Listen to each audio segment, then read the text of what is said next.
Salve, salve pessoal! Começando mais uma edição do podcast Touros e Ursos, o programa em que a gente discute as notícias que mexem com o seu bolso e elege os destaques positivos e negativos da semana.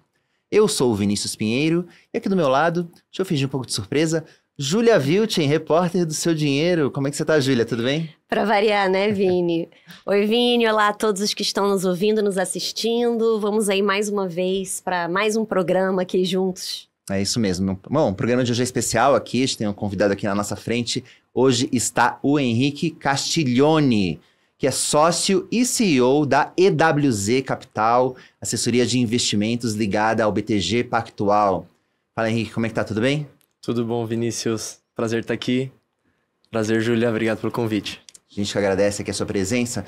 Henrique, antes da gente falar aqui sobre o programa de hoje, fala um pouquinho aí sobre a EWZ, quanto vocês têm sob custódia hoje? Boa. A EWZ é um escritório vinculado ao BTG Pactual. A gente tem hoje um patrimônio administrado aí de 2 bilhões. Estamos num crescimento aí acelerado já desde 2019, quando a atual sociedade aí se formou. E a gente tem algumas peculiaridades aí, não somente na nossa trajetória, né? Mas por sempre ter sido uma operação muito focada em educação, em formação de novos profissionais, naturalmente tendo um apetite maior por risco, portanto, pelo mercado de ações também, né? A gente sempre teve uma operação ali muito voltada para a mesa, né? Para ações, operações estruturadas. A gente já se destacou bastante aí por isso. Mas também pelo educacional, né? Nós somos detentores de uma plataforma chamada Mundo Invest e acaba sendo a maior disrupção que a gente tem dentro de casa, que é uma plataforma que consolida o patrimônio inteiro do cliente. Então, tem 3 pilares ali, que é de planejamento, de orçamento e de investimentos, e que hoje é a única plataforma do mercado linkada tanto com a B3 quanto com o Open Finance. Convido todo mundo aí a pesquisar e se planejar financeiramente antes de escolher seus touros e ursos aí, sair jogando cassino na bolsa, né? Bom, é isso aí. Bom, obrigado. E olha, acho que vai ser um programa, então, bastante educativo, porque a gente tem vivido momentos bem complicados no mercado. E essa semana não foi diferente. A gente viu uma reviravolta nas projeções para os juros, depois das declarações do presidente do Banco Central, Roberto Campos Neto, que deixou de se comprometer com aquele corte de 0,5 ponto percentual na taxa básica de juros, a Selic, na próxima reunião do Copom, que acontece agora em maio. Bom, com isso a gente viu nessa semana as projeções do mercado ali pelo Boletim Focus para a Selic no final desse ano, subindo para 9,5% ao ano.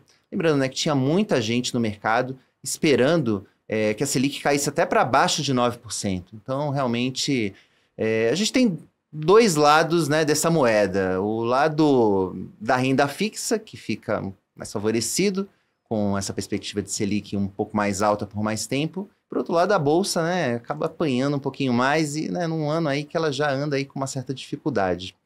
Bom, esse é o tema do nosso programa aqui, então, do nosso primeiro bloco, e eu vou passar aqui a palavra para você já para perguntar, né, acho que tem essa dicotomia entre renda fixa e Bolsa, e eu queria começar te perguntando um pouco sobre renda fixa, né? Na tua visão, como é que fica, enfim, com essa perspectiva de Selic mais alta por mais tempo, a renda fixa continua atrativa na tua visão? Você acha que o momento da renda fixa já passou? Afinal de contas, a gente tinha aí até agosto do ano passado uma Selic de quase 14% e agora a gente já está ali no patamar de 10,75%. Como é que você está vendo e como é que os teus clientes estão vendo?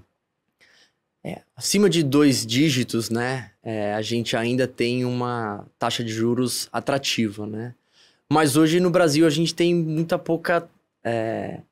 a gente não consegue manobrar tanto quando a gente vai comparar com a nossa taxa de juros e as taxas de juros disponíveis no resto do mundo, né? A gente tinha muito mais margem aí. Quando a gente tinha uma taxa de juros abaixo de 1 nos Estados Unidos, negativo, né, em outras grandes economias aí, Japão. Hoje a gente tem outros grandes concorrentes de peso, né? E o Campos Neto, assim, trouxe uma novidade que não é tanta novidade, assim, para quem vai acompanhando um pouco mais no detalhe, o dia a dia do mercado, já sabe que os acertos precisariam ser feitos nas projeções, né? Acho que pensar em 1 dígito ainda é otimista, pensar em 9,5 para o final do ano ainda é otimista, mas a gente vê que realmente assim, existe uma pressão grande para que esses juros caia, né? Por parte do governo. Muitos clientes seguem ainda super interessados, claro que sentem essa diferença de rentabilidade, né? Que tinha até 1, 2 anos atrás, em termos de Selic. Para quem já estava comprado, imaginava que deveria estar caindo numa velocidade maior, né? Ao mesmo tempo fica naquele dilema se ainda é um bom momento de comprar. Então, a gente já teve algumas aberturas de curva aí de que está acontecendo agora mais uma vez.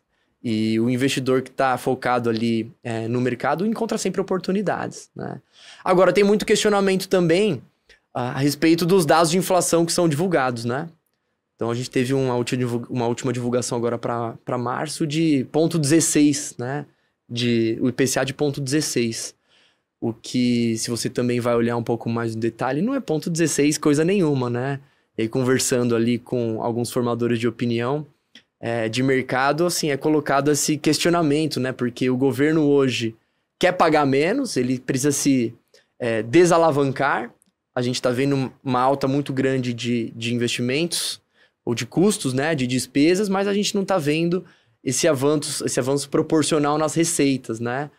Existe algum conflito entre ter um IPCA divulgado, um IPCA divulgado abaixo da realidade, na verdade ajuda, né, o governo a pagar menos juros na dívida e ao mesmo tempo encontrar mais argumentos ali para redução da taxa de juros. Então, assim, a gente fica meio naquela faca de 2 gumes, né? Não tem muito para onde correr. Eu quero me alocar em inflação e proteger da inflação, ao mesmo tempo, eu acredito que existe já no mercado um questionamento que, para mim, é recente, não existia, de o quanto que esses dados, de fato, podem ser levados a sério ou são realmente verídicos, né?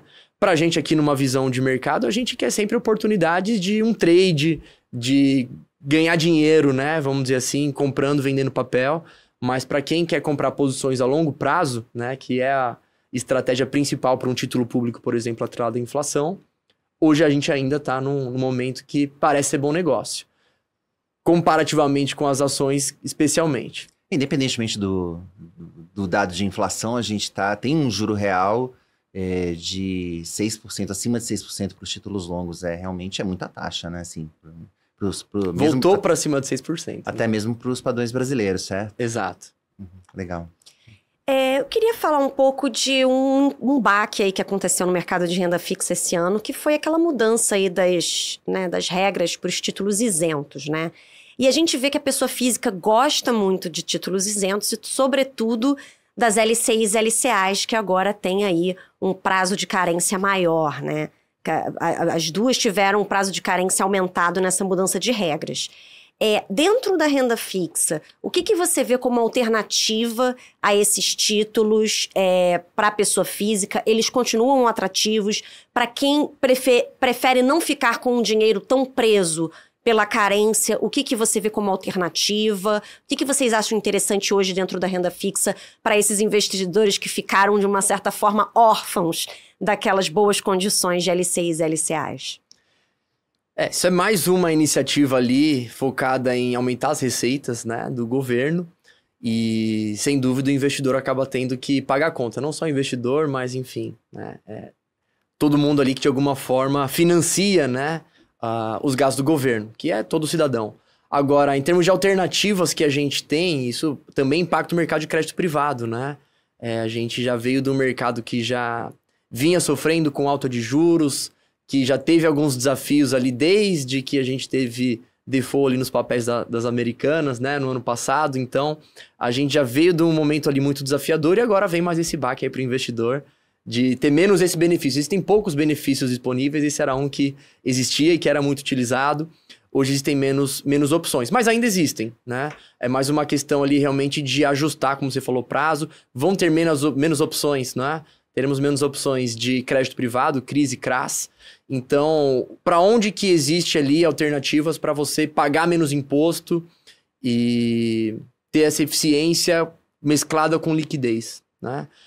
Seriam em fundos imobiliários, por exemplo, né? Fundos imobiliários continuam sendo uma alternativa, né? Para o investidor que vai ter que assumir um pouco mais de risco para manter uma taxa de retorno. Isso é natural que aconteça já no cenário de queda de juros, mas pensando também em benefícios fiscais, né, em pagar menos imposto, a gente ainda continua tendo bons fundos que, com baixa volatilidade, dão pro cotista, né, pro investidor, uma liquidez, caso ele precisa se desfazer do principal, isso pro investidor pessoa física, né, e mantém ainda esses isentos, esses pagamentos de aluguel, né, como dividendos ali todos os meses. Então, fica uma alternativa aí de um mercado que deve ganhar destaque agora que o investidor tem menos opções na renda fixa. Já tem sentido isso, Henrique? Enfim, os papéis, né, começam a vencer e já não podem mais ser renovados, né? No caso das LCIs e LCAs, você já tem visto essa busca, por exemplo, do investidor por um fundo imobiliário ou por uma debênture incentivada? Como é que tem sido? Ainda não, tá todo mundo querendo correr para aproveitar enquanto essas ofertas ainda estão disponíveis, né? Mas a expectativa de uma oferta menor de papéis já está colocando muito a outra ponta, né? Que é a ponta dos emissores, né? Em buscar mais alternativas e de acelerar emissões enquanto o benefício ainda existe. Então, a gente teve, por exemplo, uma grande emissão do BTG, né, de um CRI recentemente, de 10 anos. Então, assim, como que eu corro para financiar minhas operações e fazer emissões hoje, especialmente no mercado de crédito privado, que deem boas condições para eu atrair dinheiro, né? Então, o investidor hoje que está atento nisso vai encontrar boas oportunidades, porque as empresas ali estão correndo realmente para pegar esses momentos finais ali de benefício, né?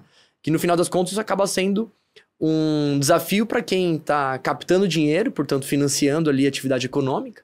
Estamos falando tanto do setor agrícola, que também teve muita dificuldade. A gente está vendo vários CRAs, várias emissões ali do agronegócio tendo dificuldade, né? Não sei o quanto que vocês já discutiram esse tema aqui. Isso acaba levando um impacto em cadeia também para fundos de investimento, né? FIAGROS, fundos imobiliários que compram essa classe de ativo. Então, nos fundos imobiliários seria um tipo de papel que é melhor o investidor tomar um cuidado adicional. Existem outras alternativas mais seguras, mas são reações em cadeia, né? O mercado tem muito disso, então vai ter menos financiamento, por exemplo, de ativos imobiliários, porque vai ficar mais caro, né? Então, os bancos se financiavam pelas LCIs, pela poupança, para subsidiar crédito, né?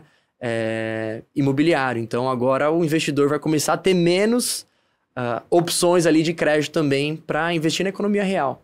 E lembrando Além que esses papéis, né, fora as LCIs e LCAs, contam com a garantia do Fundo Garantidor de Créditos, FGC, até R$250 mil, o que não é o caso de outros papéis isentos, como os CRIs, os CRAs e como você falou, alguns FIAGROS, né, que investem nesses papéis, tendo um pouco de dificuldade aí com esse risco de crédito. Mas eu queria passar, Henrique, da renda fixa agora para a renda variável, para a gente falar um pouco de bolsa. A gente tem visto o mercado acionário esse ano sofrendo, apanhando bastante. E havia uma perspectiva no começo do ano, mais ou menos oposta do que a gente está conversando aqui. Havia uma perspectiva de migração desses recursos que hoje estão majoritariamente na renda fixa para a Bolsa, diante do cenário de queda de juros. Mas isso até agora não se materializou. Enfim, como é que você está enxergando isso? Você acha que isso a gente só adiou esse cenário de migração de recursos para a Bolsa? Como é que você está vendo o cenário para a Bolsa? Existia um certo otimismo, não sei o quanto que esse otimismo ele era fundamentado ali em fatos ou numa mera esperança ali de alguém que já está apanhando muito no mercado há muito tempo e torce, né, por momentos melhores. Essa migração, na verdade, ela está existindo uma migração grande, né, de capital para fora do país, né? Então, comentamos aqui mais cedo sobre as taxas de juros que os investidores já conseguem, né, em dólar, em outras economias. O mercado acionário americano também, independente dos desafios, continua, né, num momento ali de crescimento. Então, assim, a gente tem muito mais competidores hoje, né? O investidor aqui no Brasil hoje tem muito mais acesso a mercados internacionais, inclusive. Então, assim, tem mais competição e, portanto, a gente precisa de um mercado mais competitivo também, né? Não tem mais dinheiro fácil no mercado, em lugar nenhum.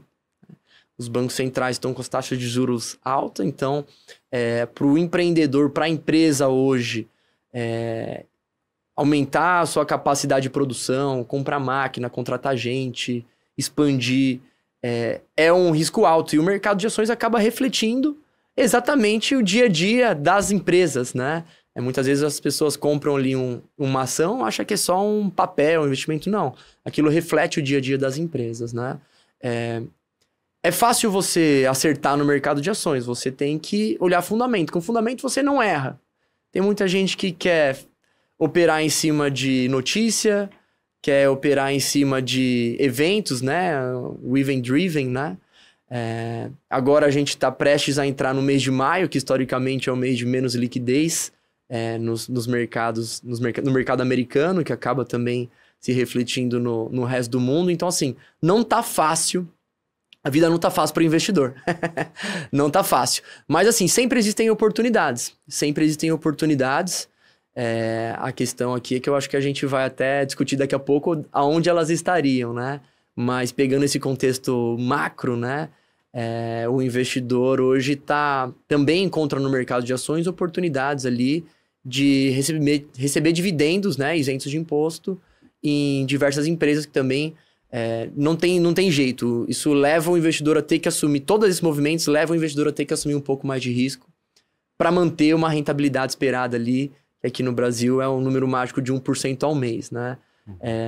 Então, assim, tem um cenário de muitas possibilidades, mas não tem, vamos dizer assim, um grande campeão despontando ali. Eu vejo que esse otimismo do mercado já está começando a recuar. Para o investidor ali, especulador, né? Vai ter mais dificuldade, mas para quem, mais uma vez, está olhando a longo prazo, sempre tem boas alternativas e esses momentos de estresse no mercado acabam abrindo oportunidades. Já tem alguma conversa, assim, com o investidor, alguém ligando para você, falando, pô, Henrique, tá barato aí, né? Assim, tá na hora de entrar, enfim, já tá sentindo uma predisposição maior do investidor ou ainda não? O pessoal ainda tá na retranca? Olha, eu vejo mais retranca hoje, assim, conversando com os clientes, né? E muitas vezes os clientes, eles têm aquele investidor de ações e que tá sempre em ações e que faça chuva, faça sol, compra empresas, né? E tem aqueles, né, que são a maior parte que realmente acabam sentindo um momento em que o mercado acaba não andando e muitas vezes acabou caindo nesse otimismo e se expondo mais do que deveria, né? Internamente, assim, dentro da carteira dos clientes, eu não tô vendo, assim, muito otimismo, tá? Não tô vendo muito otimismo, mas ao mesmo tempo também não existem sobrealocações que tá deixando ninguém ali muito nervoso ou preocupado. Eu acho que existe, sim, um interesse crescente em investimentos no exterior, em entender outras alternativas, e uma competição natural com as taxas de renda fixa que continuam sendo altas. Agora, sim, aonde que estão as oportunidades, né? Quando você vai olhar para a Bolsa Brasileira, é uma bolsa ultra concentrada em algumas classes de ativos ali, de setores, né? Que, vamos dizer assim, já tem os seus campeões, os campeões do mercado brasileiro já estão na bolsa, especialmente falando de commodities, né? Tem sim alguns clientes que, olhando especificamente para esse lado aí do mercado, vem comprando aí pouco a pouco, né? Aumentando a posição. Mas isso é para um mercado mais específico. Eu não vejo uma corrida assim para o mercado de ações como eu já vi em outros tempos.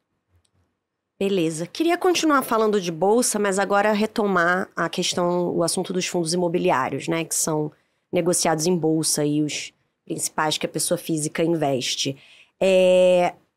Pensando nessa Selic terminal, que possivelmente vai ser mais alta do que se esperava antes, enfim, dessa revisão para cima aí das expectativas para a Selic mais alta por mais tempo. Você falou sobre os fundos imobiliários serem uma boa oportunidade e serem uma alternativa, inclusive, para quem está em busca de investimentos isentos, mas o mercado imobiliário tende a sofrer com os juros altos. Então, assim, os fundos imobiliários vinham se valorizando bastante com a expectativa de queda de juros, enfim, houve uma descompressão aí nos juros futuros também, então, beleza. Mas e daqui para frente? Será que eles não podem vir a sofrer com essa expectativa da Selic ficar mais alta por mais tempo? Muitos já sofreram bastante, né? E vem sofrendo aí nos últimos anos. Essa alta de juros foi muito forte, né? Saiu lá de 2% para quase 14%. Então, não teve nenhum ativo aí que não penou. Muitos fundos ficaram realmente bem atrasados em termos do valor da cota e do valor patrimonial. O mercado de ações normalmente anda antes, né? E a gente viu esse movimento acontecer. Os fundos imobiliários acabam seguindo, né? Então tem ali algum delay, né? Você vê a bolsa correndo e depois vem os fundos imobiliários ali num passo mais acelerado. Sim, os fundos, ou no caso o mercado imobiliário como um todo, tem mais dificuldade, o financiamento fica mais caro, tem menos liquidez, né? Em vários ativos, mas ao mesmo tempo também eles continuam surfando essa expectativa de maiores quedas, né?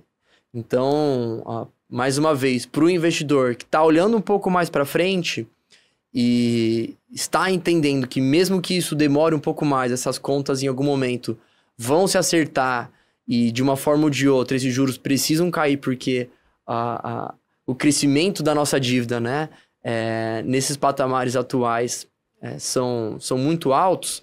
Então assim, beleza, esses juros vai cair para 8%? Talvez não, mas se cair para 9,5%, se cair para 10%, a gente ainda tem mais um respiro, ainda tem mais uma pernada aí de repente para muitos desses fundos andarem, especialmente pensando ali no diferencial do quanto que o aluguel paga hoje, percentualmente a Selic atual, versus o quanto que vai estar pagando daqui, por exemplo, 12 meses, né?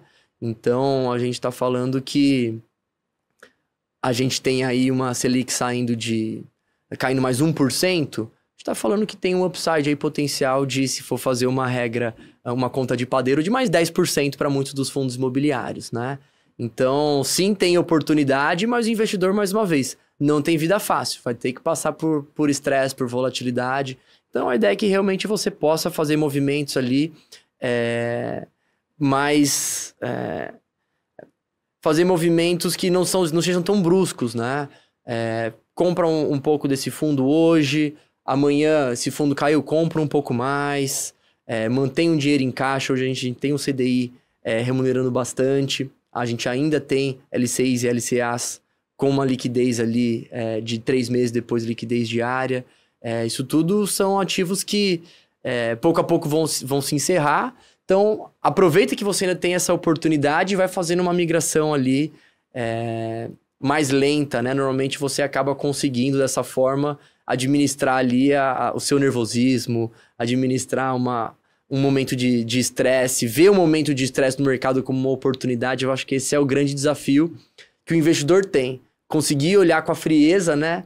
Que nós aqui, profissionais do mercado, também gostaríamos de ter, mas que no final das contas a gente acompanha, né, já há algum tempo e acaba vendo isso com mais naturalidade. É isso que o investidor precisa, né? Construir ali estratégias que permitem que eles também olhem os momentos de estresse como oportunidade, que no final das contas o mercado, 90% do mercado diz respeito a isso, né? De resto é você ter fundamentos naquilo que você compra e as coisas vão acabar realmente no longo prazo convergindo para bons resultados.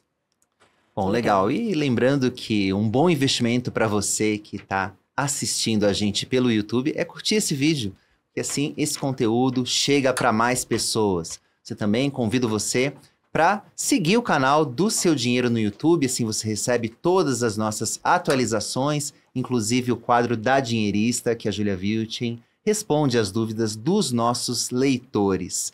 Bom, e o nosso podcast está disponível nos principais tocadores, incluindo o Spotify. E você pode seguir também para ser notificado toda vez que tiver um episódio novo. Basta buscar ali na aba de podcasts do Spotify por Seu Dinheiro. Bom, agora a gente pode ir para o segundo bloco do nosso programa, o nosso favorito aqui em particular, Henrique, que é o bloco dos touros e ursos. Bom, os touros são aqueles que estão em alta, né, que estão num momento favorável de mercado, embora mercado não esteja muito para touro nos últimos tempos, mas a gente sempre encontra um ou outro ali, mesmo que esteja meio raro, meio que em extinção. E os ursos, por outro lado, são aqueles que não estão passando por um momento tão favorável assim. E a gente começa falando deles, dos ursos. E também a gente passa a bola aqui para o nosso convidado, sempre para ele começar, né? A gente sempre deixa o nosso convidado na fogueira aqui para falar primeiro. Quem é que vai ser o urso dele? Qual que é a sua escolha aí de urso da semana, Henrique?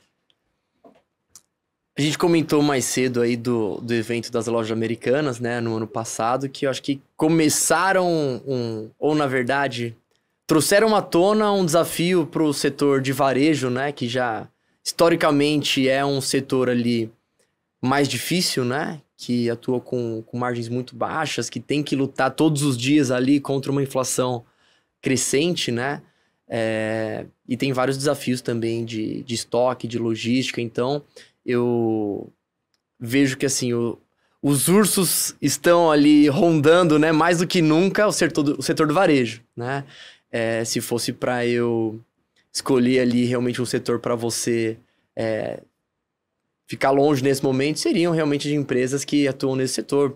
Magazine Luiza teve maiores dificuldades aí recentemente, Via Varejo também está passando por uma reestruturação, tem tudo para fazer aí um turnaround, mas nesse primeiro momento, realmente, eu acredito que faz mais sentido para o investidor olhar mais de longe e até essa recuperação de fato acontecer, um novo plano que leve a empresa aí para uma outra direção.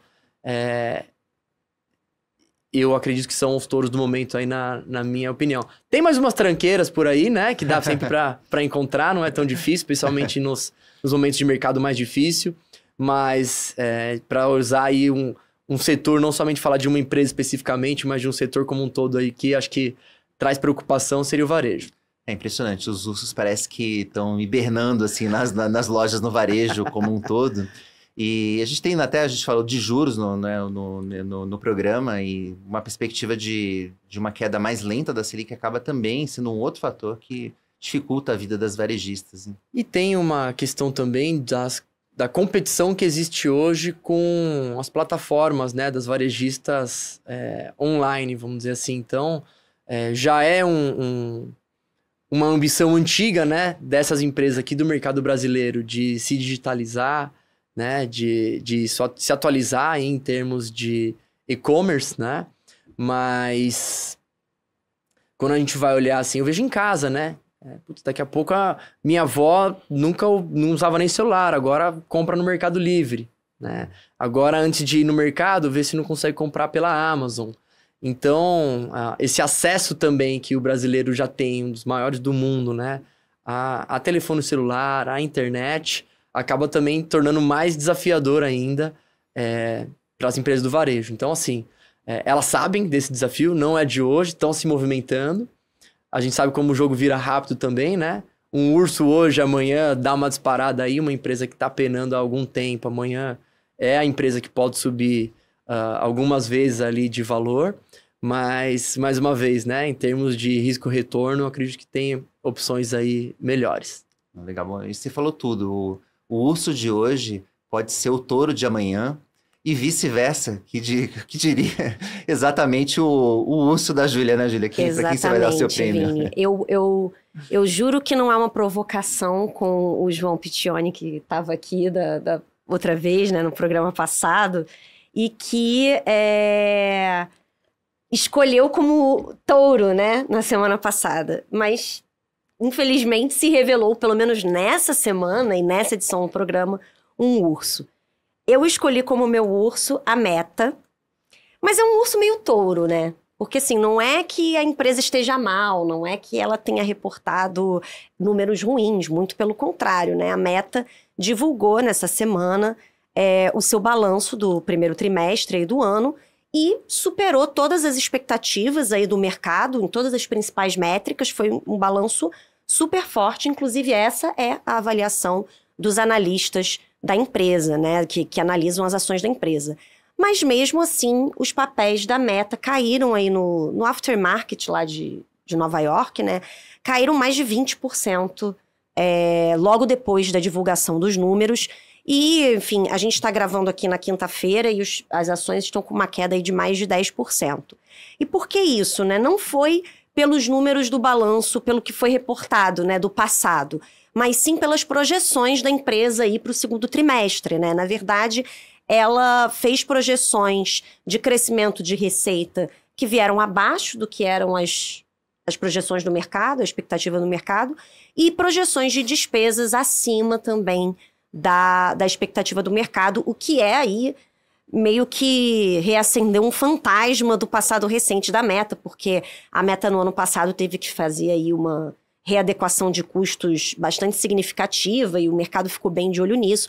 Então, colocar o guidance aí das despesas para cima foi algo que deixou os investidores meio ressabiados e aí acabaram aí punindo as ações. Até a divulgação do resultado da Meta, as ações da empresa já tinham uma alta só nesse ano de 2024 de cerca de 40%, pouco mais de 40%. Então já era uma alta muito forte. Ou seja, a expectativa do mercado em relação à Meta, como bem o João falou aqui no último programa, né, estava bastante alta, né? Então eu acho que meio que foi uma decepção, assim, qualquer coisinha fora que já não fosse tão otimista que viesse da empresa, já ia deixar todo mundo aí meio... Assim, tudo precisa dar certo, né? O nível de expectativa estava tão alto que tudo precisava dar certo. Qualquer coisinha aí fora das altas expectativas já fez a empresa aí devolver boa parte dos ganhos, né? Tanto que eu acho que agora está acumulando aí uma alta no ano da ordem dos 27%. Então, assim, recuou bastante de onde estava. Então, justamente, né, com esse baldinho de água fria, aí, vamos dizer, do guidance da empresa, eu acho que a Meta é o meu urso aí da semana, mas, repetindo, né, o urso de hoje que pode voltar a surpreender aí no próximo trimestre e voltar a ser o touro. O urso de hoje é o touro de amanhã. Bom, é isso aí. Mark Zuckerberg com certeza não curtiu. Não curtiu. A reação do mercado ao balanço da Meta, dona do Facebook e do Instagram e do WhatsApp. Mas Mark Zuckerberg vai curtir aqui, se Mark estiver assistindo aqui o programa, curte o episódio, porque o meu urso da semana vai para o TikTok, que é a rede social, né, ficou famosa, a rede social das dancinhas. O TikTok dançou essa semana ali nos Estados Unidos. Nessa semana, o presidente Joe Biden sancionou a lei que proíbe o TikTok no território norte-americano. Agora, né, a ByteDance, que é a empresa que é chinesa, dona da rede social, tem o prazo de 9 meses para encontrar um comprador que o governo norte-americano aprove, não pode vender para outro chinês. Vai ter 9 meses para encontrar um comprador, provavelmente, né, um americano vai ser a escolha, ou então vai ter que tirar o aplicativo do ar, né? Na verdade, o governo vai determinar, né, que o aplicativo deixe ali os celulares dos norte-americanos. E a justificativa do governo foi segurança nacional. A alegação é de que a empresa, a ByteDance, estaria repassando os dados de uso dos usuários norte-americanos para o governo chinês. A gente não tem como afirmar isso, mas... E causa até um pouco de estranhamento, né? Isso acontecer justamente nos Estados Unidos, por ser ali... Eles terem bastante orgulho de defender a liberdade de expressão e tudo mais, mas enfim. Por outro lado, os defensores da medida apontam ali ligações da empresa da ByteDance com o governo chinês, com o Partido Comunista, enfim, é uma longa discussão aqui. Teorias de internet vocês vão encontrar com certeza em várias redes sociais, então vocês podem procurar por aí. Mas seja como for, fica aqui o meu prêmio de urso da semana para o TikTok. Bom, agora a gente pode passar para os touros, os destaques positivos desta edição. E vou aqui mais uma vez mandar a bola para o Henrique. Henrique, quem é o seu touro dessa semana? Eu já vim pensando, né, em um touro e antes da gente entrar aqui se confirmou, né? Caiu no seu colo esse aí. Exatamente, acho que para todo mundo que investe em ações aí, eu vou mais uma vez trazer uma empresa aqui brasileira, né? A Petrobras, para todo mundo que vai investir em ações no Brasil, acaba tendo na Petrobras aí uma das principais opções, aquela empresa que está ali no radar de todo investidor de bolsa, né? E já existia uma possibilidade alta ali de uma reversão do pagamento de dividendos extraordinários, né? E isso acabou se confirmando, inclusive, o que deve trazer ali os papéis aí novamente para um patamar aí de alta, né? Para um movimento de alta. Existem também algumas outras questões que vão em linha. Acho que aqui no Brasil, mais uma vez, a gente tem as grandes campeãs, né? Então, quando a gente está falando de commodity, a gente tem a Petrobras, no caso de petróleo, a gente tem a Vale na mineração, a gente tem a BRF, por exemplo, né? Em proteína animal. Então, são normalmente empresas que eu acabo tendo uma tendência maior ali, acabo acompanhando, e foram empresas que tiveram também altas muito relevantes, né, nos últimos anos. Em termos de touro e urso, é sempre aquela questão de o momento que você compra, o preço que você tem, né? Para alguém que comprou a Petrobras aí a R$20, a empresa já tá paga, agora só em dividendos já pagou aquilo que você investiu, né? Então, e é a realidade de alguns dos investidores de casa, né?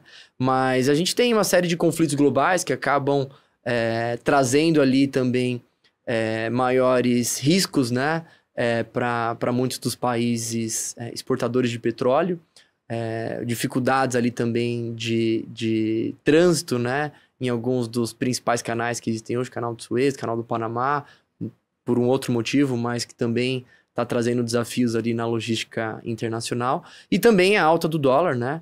Que acaba trazendo o nosso barril de petróleo aqui para um preço mais competitivo no mercado internacional, né?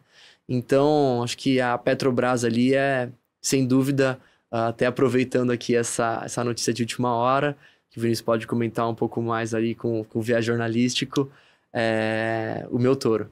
Não, tá certo. Bom, a Petrobras já foi aqui tema de edição recente, retrasada, se não me engano. A gente vinha falando que é aquela empresa que você tem que investir, né? O Rui Hungria, analista da Empíricos, que participou aqui, falou que é aquela empresa que você tem que investir, mas sempre com o olho aberto, né? Porque alguma coisa pode acontecer. Vai acontecer. A qualquer momento, né? Exatamente. Porque tudo tem um outro lado, né? A empresa tem a possibilidade de pagar dividendos extraordinários e bilionários, mas o governo pode segurar. O preço do petróleo sobe, mas o governo pode segurar o reajuste dos combustíveis aqui. Enfim, sempre tem um porém ali em relação à Petrobras, mas como você falou, é uma empresa que é muito difícil de ignorar. Você estando na Bolsa Brasileira e não ter Petrobras realmente é muito complicado. Bom, vou aproveitar e falar do meu touro aqui, Júlia. Vou passar na sua frente para falar do meu touro, que também está na Bolsa. E o meu touro... Já que estamos falando de bicho, vou falar aqui que o meu touro tem a ver com isso. O meu touro é a Petz, que é a rede de pet shops que anunciou o acordo na última sexta-feira para unir as operações com a Cobasi, até então principal rival ali no varejo de produtos para animais de estimação. Juntas, elas vão formar a maior rede do país, do ramo, com mais de 500 lojas, e com isso elas vão ter aí juntas aproximadamente 15% do mercado. O Sérgio Zimmermann, que é o fundador da Petz, falou com os analistas no dia do anúncio do negócio, disse que ele mira o modelo ali da Raia Drogasil, que é realmente considerado um caso vencedor, né, no ramo de farmácias. Ele quer tentar fazer ali com a Petz e a Cobasi uma espécie de Raia Drogasil do mundo pet. E esse anúncio é positivo porque as duas empresas elas estavam se canibalizando, né? Era bem comum, quem mora nos grandes centros já deve ter visto uma loja da Petz muito perto de uma loja da Cobasi. Então as duas ali com lojas grandes acabavam competindo entre si, o que é bom para o consumidor, mas é ruim para quem é acionista das empresas. E também das lojinhas de bairro, porque ração ali você não tem muito por que comprar uma ração na loja A ou B, né? A marca da ração que importa muitas vezes para quem é o pai de pet ali no caso. Então, do ponto de vista econômico, faz muito sentido para as empresas. As ações da Petz subiram aproximadamente 40% no dia do anúncio do negócio. A nova empresa, né, ali na combinação dos negócios, as ações da Petz foram avaliadas em R$ 7,10, que é mais do que o dobro de quanto ela vinha sendo negociada na B3. Só que hoje ela tá valendo ali mais ou menos R$4 e pouco na bolsa. Quer dizer, tá bem longe ainda desse patamar de R$7,10. Um sinal de que o mercado ainda está cético com relação ao que vai ser a união dessas empresas. Lembrando que foi só um memorando de entendimentos, elas ainda precisam avançar nessa negociação para efetivamente assinar o acordo, e também que também depende ali da aprovação dos órgãos reguladores, como o CAD. De qualquer maneira, por conta dessa alta e desse negócio que, do ponto de vista econômico, faz muito sentido, o meu touro da semana aqui, meu cachorrinho, touro é um cachorrinho com chifres aqui Bull hoje. Terrier. Vai para a Pets. Bom, Júlia, e você, para quem você vai dar o seu touro da semana aqui pra gente fechar o programa? Eu vou dar o meu touro da semana, Vini. Eu sou suspeitíssima pra falar desse assunto, porque é uma das minhas bandas favoritas na vida. Mas eu vou dar o meu touro pro Pearl Jam, que lançou na última sexta-feira, né? Logo no fim da semana passada, um disco novo chamado Dark Matter, que foi o primeiro disco desde 2020, né? Eles ficaram aí 4 anos sem lançar disco novo. Tiveram aí... Todos eles têm carreiras solo, né? Então, eles fizeram algumas coisas aí nas suas carreiras solo. Mas eles lançaram o último disco, que foi o Gigaton, em março de 2020. E logo depois veio o Apocalipse. Então, assim, muita coisa aconteceu de lá pra cá, né? E eles lançaram agora esse disco novo, Dark Matter. Eu escolhi como touro... Você gostou? Gostei muito do disco novo. Vi muita gente nas redes sociais falando bem, fãs, assim, falando bem do disco. Mas vou ser franca, não é o melhor disco da história do Pearl Jam, né? Não é. Não é um disco essencial, Pearl Jam essencial, não é. Mas achei muito bom. E eu queria destacar como touro porque eu acho que eles são muito felizes, eles têm sido muito felizes desde sempre em se manter relevantes, continuar tocando rock, mesmo quando eles ficam mais experimentais, vão e voltam. Esse disco aí tá um pouco mais grunge, tá um pouco mais Pearl Jam raiz, mais do que outros discos anteriores foram. Mas eles continuam rock and roll, eles continuam relevantes como banda. Por exemplo, no dia do lançamento, eles chegaram a ficar em primeiro lugar global no Deezer, entre os artistas mais buscados. Então, assim, é uma banda dos anos 90, é uma banda que lançou o primeiro disco lá em 1990. Então, assim, não era pra ainda ter, né, causar todo esse buzz, um lançamento de disco deles, mas causa, né? Eu adoro Pearl Jam e eu diria que se eu tivesse que... Né, foi uma das minhas bandas da adolescência, junto com o Nirvana. Mas se eu fosse apostar naquela época, qual banda estaria ativa, lançando discos ainda hoje, eu com certeza não apostaria no Pearl Jam. Porque os caras brigavam com todo mundo, né? Assim, eles brigaram com a MTV, né? Assim, que era um suicídio naquela época. Brigaram com a Ticketmaster, que era... Os caras não... Brigaram com a empresa que fazia show, brigaram com a empresa que vende ingresso. Assim, exato, que exibia os clipes. Assim, como é que esses caras sobreviveram até hoje, assim? Mas realmente, acho que o que importa é a música, e eles conseguiram levar isso... Tem conseguido levar isso. Eu gostei do disco também, preciso ouvir mais, assim. Acho que eu também preciso ouvir mais. Eu ouvi pouco porque acabou de lançar, né? Mas eu achei que tem várias músicas que poderiam ser singles ali. E eu acho que os fãs vão gostar. Tipo, acenaram aos fãs, total. Não inventaram muito, isso é verdade. Mas, assim, eles mantêm uma consistência na sonoridade desde o início. Né, assim, eles já foram mais grunge, já foram mais revoltados e tudo mais. Eles amadureceram a música deles, amadureceram o som deles, amadureceram as letras, mas não mudaram completamente, assim, a identidade, né? Eles continuam com aquela sonoridade Pearl Jam. E o Ed Vedder continua cantando muito bem, né? Me impressionou, porque, assim, pra quem já gritou tanto na vida, me impressiona que ele ainda esteja cantando, né? Então... Se pendurando em cima dos ele, palcos, né? Ele não faz mais isso, infelizmente, porque eu adoraria ter visto um show em que ele se pendurava no praticável e nas estruturas do palco. Mas ainda bem que ele não faz mais, porque os próprios integrantes da banda contam, né? Que quando ele se pendurava na estrutura do palco e fazia essas loucuras, que todo mundo ficava em pânico, todos os integrantes da banda ficavam em pânico, que não era uma coisa combinada, ensaiada, que era só loucura da cabeça dele, e todo mundo ficava pensando, se ele tocando, e pensando, se ele cair de lá agora, acabou o Pearl Jam, acabou a nossa carreira, ele vai morrer, acabou tudo isso aqui que a gente tá vivendo acabou se ele cair de lá de cima. E ele nunca caiu. Então, por tudo isso, e pelo fato de o Ed ter sobrevivido à sua juventude, ao contrário, infelizmente, dos contemporâneos da maioria dos músicos grunges, Pearl Jam é o meu touro da semana. Legal. Você é do rock and roll, Henrique? Eu sou, mas eu não ouvi ainda esse disco, então saindo daqui... Dark Matter. Já lição de casa. Gostei bastante. Valeu pela dica. E não é um disco super longo, que vai contra o que tem acontecido ultimamente, né? Discos de 30 músicas aí no mundo pop... É um disco... Taylor Swift, que eu diga. Mas é um disco, assim, com tamanho de disco normal, vamos dizer assim. Legal. Vai um tourinho também pra Taylor Swift aqui, pros mais jovens do Seu Dinheiro aqui, não ficarem bravos com a gente. Pois é. Então também a Taylor Swift ganha uma menção honrosa nossa aqui. Bom, pessoal, com isso a gente pode colocar um ponto final nessa edição do podcast Touros e Ursos, mas é claro, queria agradecer demais a presença do Henrique Castiglione, que é sócio da EWZ Capital. Henrique, como é que faz para conhecer a EWZ? Como é que uma pessoa que está assistindo a gente aqui pode conhecer mais o trabalho de vocês? Boa.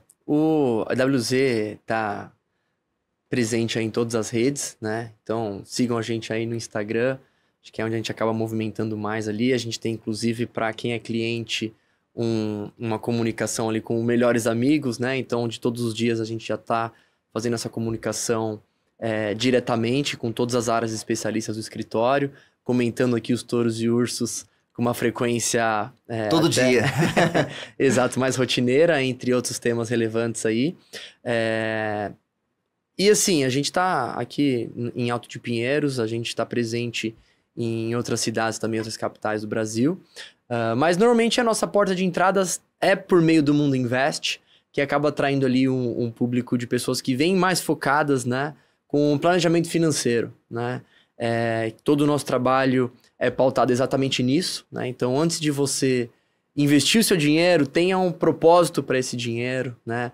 Faça antes um fundo ali de caixa para suas necessidades diárias, né? Para você ter uma segurança caso algo venha acontecer. Não pega lá o primeiro dinheiro que você recebe e sai comprando ação, né? Acho que o que define ali um touro e um urso é muito você, né? É você que decide ali se, beleza, isso aqui é um urso, mas muitas vezes nos ursos é onde a gente encontra as melhores oportunidades, né? Seja esse tipo de investidor que tá olhando ali de uma forma mais fria, que tá olhando mais o fundamento, e dessa forma você acaba encontrando segurança ali mesmo em mercados mais voláteis, mais agressivos, né? Ou arriscados.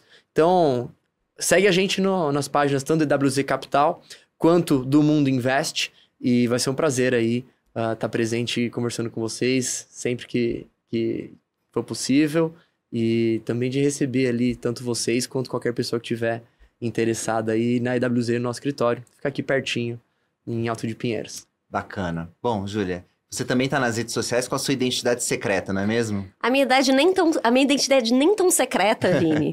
É da Dinheirista, então a gente tem um Instagram agora para Dinheirista, então me sigam lá, @adinheirista no Instagram. E também tô no YouTube, né, onde eu publico lá os vídeos respondendo aí as dúvidas dos nossos leitores e também questionamentos aí sobre dinheiro que surgem às vezes das redes sociais, né, dúvidas aí que surgem da opinião pública, vamos dizer assim, lá no YouTube do Seu Dinheiro, né? Então, quem quiser assistir a Dinheirista no YouTube do Seu Dinheiro e seguir a Dinheirista, @adinheirista no Instagram.